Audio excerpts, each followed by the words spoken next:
had left Daisy desperate to salvage what she could of their summer plans. Which was why she'd reluctantly accepted Peyton's offer, rearranged her work schedule, not an easy feat, and packed everyone up early this morning and set out for Tahoe.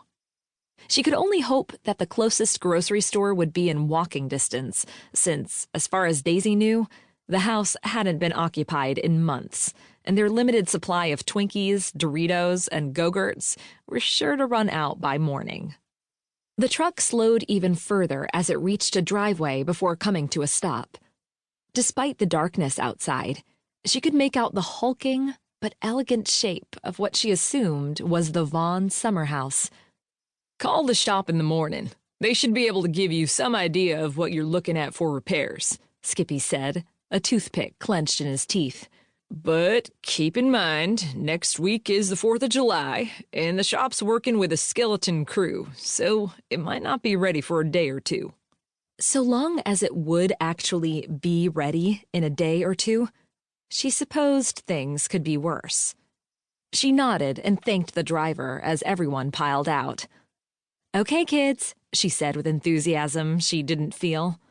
The sky was dark, and the rain seemed to be coming down even harder, but it couldn't be helped.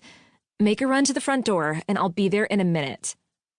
With shouts of excitement, the 3 kids zoomed across the lawn and up to the house that, right now, Daisy couldn't begin to appreciate.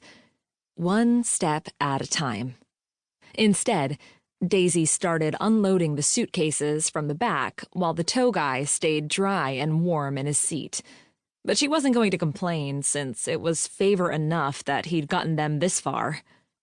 3 trips later, the roar of the tow truck heading back down the driveway ringing in her ears, she searched her phone for the security code Peyton had given her. The kids were bouncing up and down, eager to see their new digs for the next week. So much for getting them into bed and asleep in the next hour so she could have some time to decompress. She closed her eyes. Dios mío, dame fuerza. Asking God for strength had become a regular thing in her life these past couple of years. Heaven help her when she exhausted those prayers. "Come on, Mom. I have to go to the bathroom," Natalie said, bouncing side to side. Exhaling, Daisy opened her eyes again. "I'm hurrying. And make sure that everyone takes their shoes off when we get inside. I don't want to track in mud and water." She entered the last numbers for the 12-digit code and waited, holding her breath that she'd done it right, and a swarm of security guys wouldn't descend. She turned the key in the lock and tried the door, pushing it open. The security beep Peyton told her to expect went off, and she nearly wept in relief as the kids barged in, their excited shouts telling her that their enthusiasm at this last-minute vacation to Lake Tahoe hadn't waned despite the detour. She flicked on the lights and took a moment to slip off her own shoes before following everyone down the hall, passing a couple of smaller rooms on each side. She stopped at the threshold of a room that appeared to be the center of the house. "Can we sleep anywhere we want?" Jenna asked, wonderment in her voice as she looked around. "Let's try and keep our rooms close together. Aunt Peyton said there are 5 bedrooms upstairs. I'd like to use no more than 3. Total." Especially since she'd insisted that Peyton not worry about providing housekeeping, and Daisy wanted to keep her own cleaning to a minimum when they left.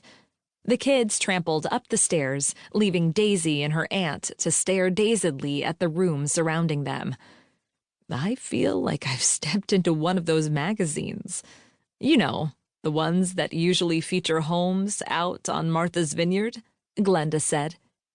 The room's white cathedral ceilings soared above them, and the thick, colorful rugs that covered the beautiful hardwood floors squished beneath Daisy's bare feet. The chic but comfy-looking couches, rugs, and chairs were organized to break up the large room into sections, making the space feel cozier.